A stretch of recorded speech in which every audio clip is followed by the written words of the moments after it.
Kadaga mga kami na mamimili muna ako ng mga pagkain ng alaga natin po sa aso. Dito ako sa SM Sahundaan. Kaya samahan niyo ko. Ano kayang last time kasi ganador. Medyo hindi siya hiyang sa ganador. Ibabalik natin sa ibabalik natin sa pedigree na lang. Kuha ko pedigree. Yan. Tatlo. Hindi, dalawa lang muna. Pero dapat malaki. Dapat pala malaki na yung kinuha ko. Hindi na ganyan. Makakamura pag ganyan.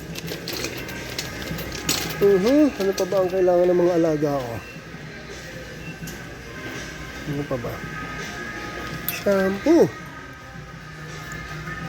Mas maganda siguro kung ito. Hindi naman shampoo yan eh. Ano ba ang maganda yung shampoo dito?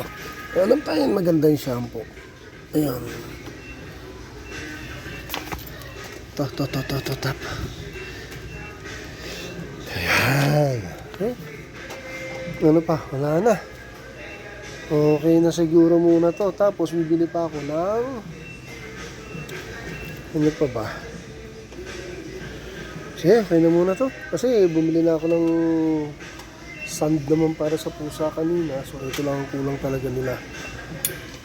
Okay, tsaka sawdust. Okay na to. Mga kabagis, mga kadogo, mga kanungin. Okay na to.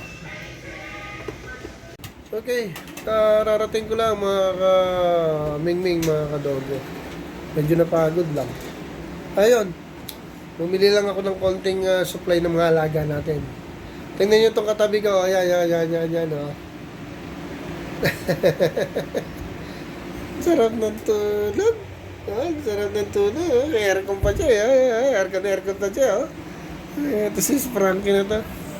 Ay, nako. O sige, dito na muna mga kamingming, mga kadogo. Ayun pa, may sumingit to. Ayan. Hello. Sige, bye-bye na muna. Thank you for watching.